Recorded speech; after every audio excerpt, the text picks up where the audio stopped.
사랑하는 우리 친구 여러분, 오늘도 하나님의 은혜와 사랑과 축복이 넘쳐나시기를 기도합니다. 자, 여러분, 오늘은 먼저 옛날 이스라엘 대제사장의 이야기를 해드릴게요. 화면에 대제사장 사진이 보이시죠? 진짜 남자치고는 굉장히 화려해요. 이 제사장의 직분은, 대제사장의 직분은 모세의 형인 아론과 아론의 아들들, 그리고 그 후손들만 감당할 수가 있었답니다. 그리고 이 제사장의 옷은 하나님께서 이렇게 만들라고 지시를 하셨는데, 이렇게 화려한 색과 또 금과 또 각종 보석들이 달린 이유는 그만큼 대제사장의 위치가 중요하고 영광스럽다는 것을 사람들에게 알리기 위한 것이랍니다. 그런데 여러분, 이 대제사장들이 무슨 일을 했는지 오늘 같이 알아보면 좋겠어요. 자, 여러분, 사진에서 보는 것처럼 오늘 말로 하면 예배를 드리는 예배당과 같은 성막, 영어로는 태버나클에 대해서 말씀드릴게요. 하나님께서 이스라엘 백성들을 이집트에서 구원해 내셔서 먼저 시내산까지 인도하셨잖아요. 기억나시죠? 그리고 그 시내산에서 모세를 통해서 하나님 백성으로서 이렇게 살아라 하는 것을 알려주시는 10계명, 10 commandments를 주셨어요. 그리고 난 다음에 모세에게 하나님의 거하실 성막, 태버나클에 대해서 지금 말하면 예배당을 이렇게 지어라 라고 말씀해 주셨고, 또 제사하는 방법에 대해서 알려주셨답니다. 예수님이 오신 후에는 하나님을 믿는 우리 모두의 마음에 이미 하나님께서 와 계시고, 또 예배당도 많이 지어져서, 그리고 또 믿는 사람이 모여서 예배하는 곳이면 어디든 하나님께서 계시지만, 옛날에는 하나님께서는 성막, 그 중에서도 그 가장 안쪽에 있는 지성소, 언약궤 위에서 이스라엘 백성들을 만나 주시겠다고 하시면서 성막을 짓는 법, 제사법 등에 대해서 아주 상세하게 설명을 해 주셨어요. 그러면 간단하게 오늘 이 성막이 어떻게 생겼는지, 그리고 제사를 어떻게 드리는 건지 한번 배워보도록 할게요. 먼저 성막으로 들어가는 문은 오직 동쪽에만 있어요. 이 문으로, 자, 보이실지 모르겠는데 이 문으로 들어가고 나올 수가 있는데요. 그곳에서는 그림에서 보시는 것처럼 양이나 소를 잡는, 여기가 번제단이에요. 예. 그리고 거기서 소를 잡아 제사를 드리는 번제단, 그리고 그 다음에 있는 것이 물두멍, 이렇게 물대야 같은 것이 있어요. 그래서 하나님께서 제사를 드리는 사람은 먼저 자기의 죄를 용서받아야 되는데, 그를 위해서 소나 양이나 염소 같은 동물들을 가지고 와서 그 동물을 잡아서 번제단에서 태우고, 고기는 번제단에서 채우고, 동물의 피는 하나님께서 지정하시는 장소에다가 뿌려야 했는데, 그 일들을 하는 사람들이 바로 제사장들이었답니다.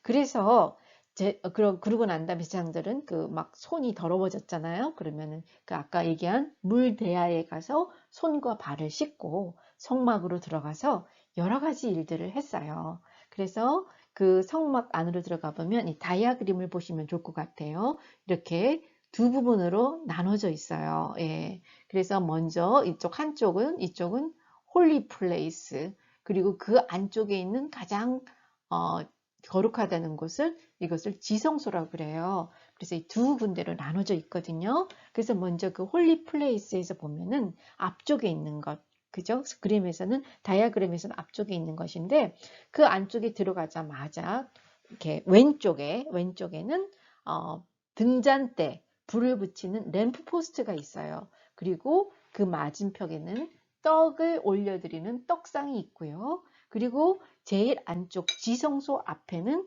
여기 보면은 Altar of Incense라고 해서 아로마 향을 피우는 분향단이 있어서 이 등잔대에 이 제사장들이 계속해서 이 등잔대에는 불이 꺼지지 않게 하고 기름을 붓고 또 떡도 안식일마다 새롭게 갖다 놓고 또 분향단 위에서도 향이 꺼지지 않도록 아침 저녁으로 계속 이렇게 향기로운 향이 올라오도록 했답니다. 그리고 난 다음에 아주 두꺼운 천이 쳐져 있는 두 번째 방, 그 지성소, 가장 거룩한 방, 영어로는 The Most Holy Place가 있는데 이 지성소 안에는 금으로 된 언약궤가 있어요. 이 언약궤, 증거궤 또는 영어로는 The Ark라고 그러는데 그 증거궤 안에는 십계명 돌판과 아까 모세가 받았던 십계명 돌판 그리고 광야에서 먹은 만나를 담은 금항아리 그리고 아론의 쌍난 지팡이가 그 안에 들어있어요. 그리고 그 증거궤 위에는 그룹, 영어로는 체르빔이라고 양날개를 활짝 펴서 이렇게 조각이 돼 있는데 출애굽기 25장에 보면 하나님께서는 이 양날개를 펼친 그룹 사이에서 이스라엘 백성을 만나 주시겠다고 말씀하셨습니다. 그래서 그 은혜를 여기가 있는 그 언약궤 알크인데 the ark 그 다음에 이렇게 제사장이 이렇게 제일 마지막 지성소에 가서 예배를 하는 분향하는 모습이고 이쪽이 언약궤의 커튼을 지나서 가면 그래서 그 은혜를 베푸는 자리라 해서 한국말로는 시은좌 또는 속죄를 받는 곳이라고 해서 속죄소라고 부르기도 했답니다. 그리고 이 지성소 가장 안쪽 깊은 곳에서는 오직 대제사장만 1년에 딱 한 번 그곳에 들어가서 이스라엘 백성들의 전체의 죄를 용서받았답니다. 이스라엘 백성들이 살면서 죄를 지을 때마다 동물을 데리고 와서 속죄 제물을 드려야 했는데 얼마나 많은 속죄 제물을 드렸겠어요. 그런데 이것도 모자라서 1년마다 즉 새해가 시작돼서 10일째 되는 날에는 또 동물을 잡아서 백성들이 미처 깨닫지 못한 모든 죄까지 속죄를 해야 했으니 참 힘들기도 하고 번거롭기도 하고 그랬을 것 같아요. 그죠? 그런데 여러분 이 대제사장도 불완전한 사람이니까 죄를 지었을 거 아니에요.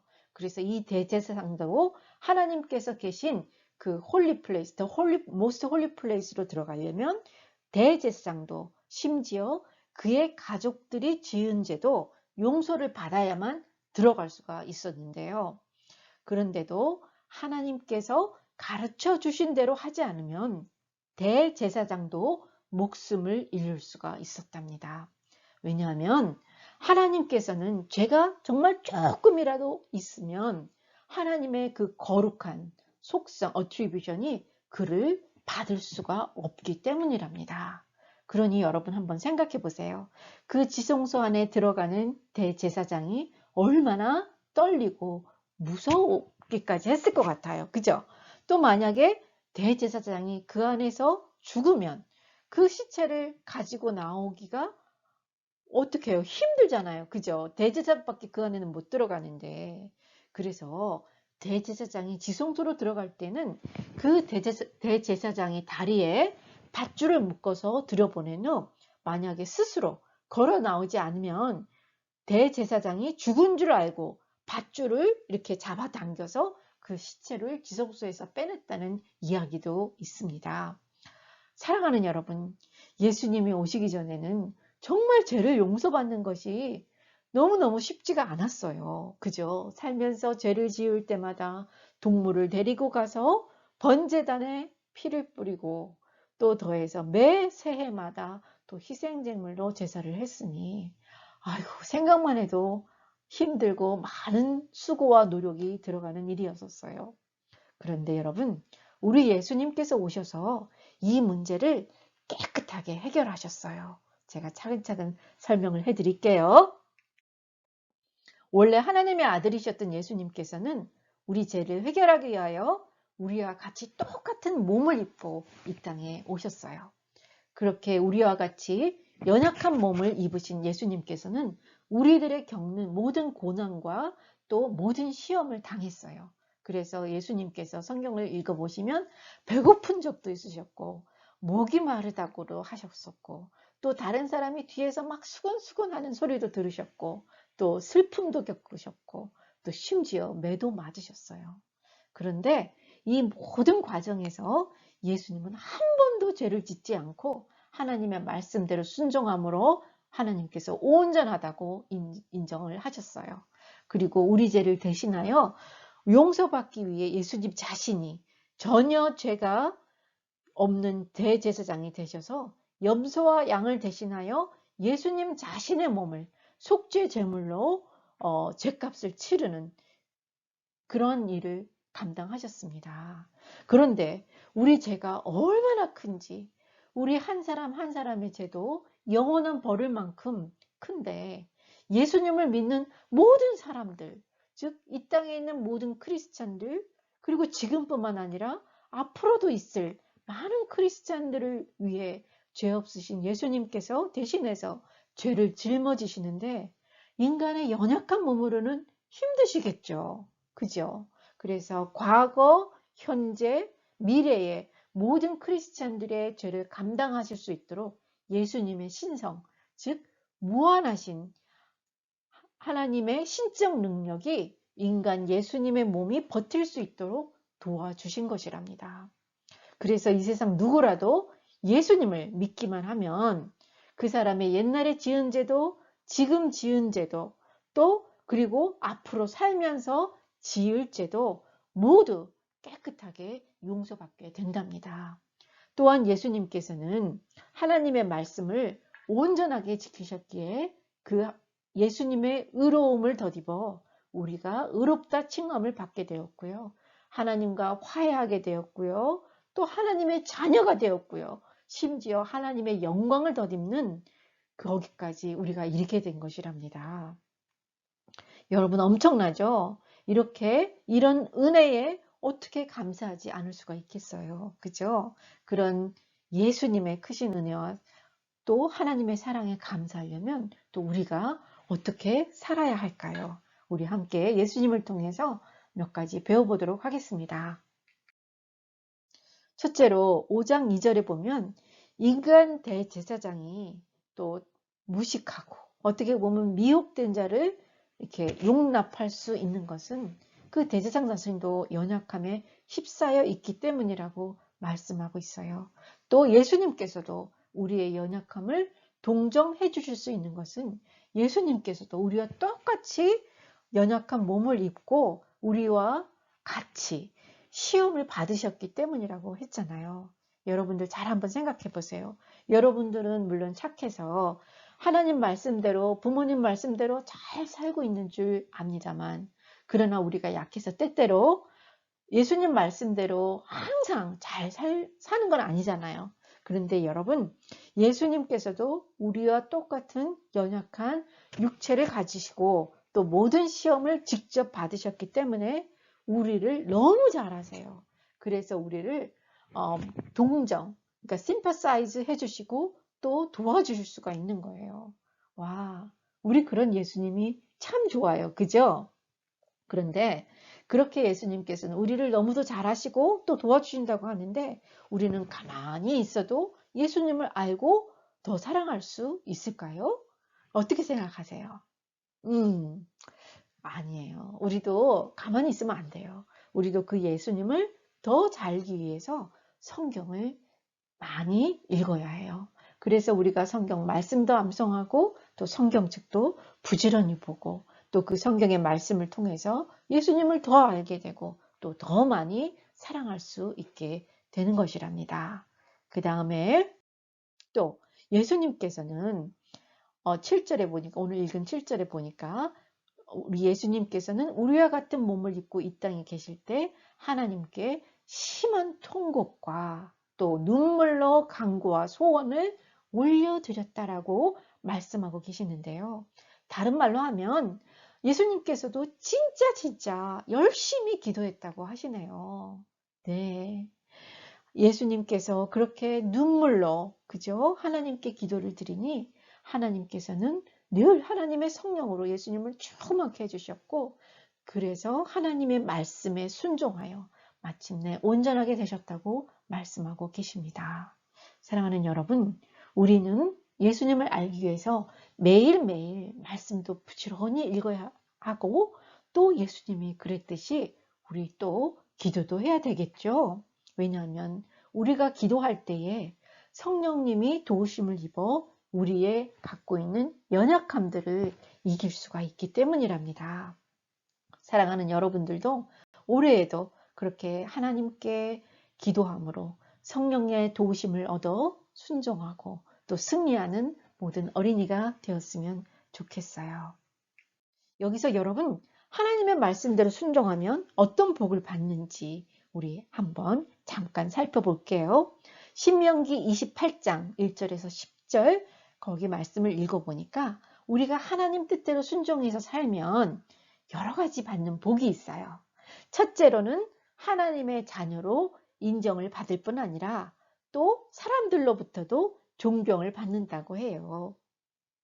정말 좋겠죠? 그 다음에 두 번째는 세계 모든 민족 가운데서 뛰어나게 하여 주시고요. 와우. 세 번째는 하늘나라의 아름다운 보물 창고를 열어서 우리가 가는 곳마다 그리고 우리에게 속한 것, 즉 가정, 그리고 토지, 땅, 그리고 가축, 하물며 우리가 갖고 있는 동물들에게까지도 그리고 우리가 하는 모든 일에 복을 내려주신다고 합니다. 그리고 네 번째는 심지어 우리들의 원수들로부터 우리를 보호해 주실 것이라고 약속하고 계세요. 엄청나죠? 사랑하는 여러분, 우리 올해에는 정말 늘 성경 말씀을 읽고 또 예수님을 더 많이 알고 사랑하게 되기를 바라고요. 또 하나님께 기도하여 성령님의 도우심을 받아 또 하나님의 말씀대로 순종해서 하나님께서 약속하신 모든 축복을 받아 누리는 우리 KPCM 어린이들이 되기를 축복합니다. 아멘입니까, 여러분? 네. 그럼 저와 같이 기도했으면 좋겠습니다. 기도선. 사랑하는 하나님 아버지, 예수님을 보내주셔서 우리의 죄를 용서해 주시고 또 예수님께서 우리를 위해 이루어 주신 모든 축복을 우리가 받도록 해주시니 감사를 드립니다. 올 한 해는 성경도 많이 읽고 기도도 많이 해서 성령님의 도우심을 힘입어 하나님 말씀에 순종하고 또 하나님께서 예배해 놓으신 모든 축복을 받아 누리는 우리 모두가 되게 해주세요. 사랑의 주님, 예수님 이름으로 기도합니다. 아멘, 아멘. 네. 아이고, 여러분, 감사합니다. 자, 이번에는 헌금 시간입니다. 오늘 준비한 헌금은, 교회 가시는 부모님 편에 교회로 보내셔도 되고요. 온라인이나 아니면 우리가 함께 교회에 모여서 예배할 때 교회로 헌금하시면 되겠습니다. 네, 감사합니다.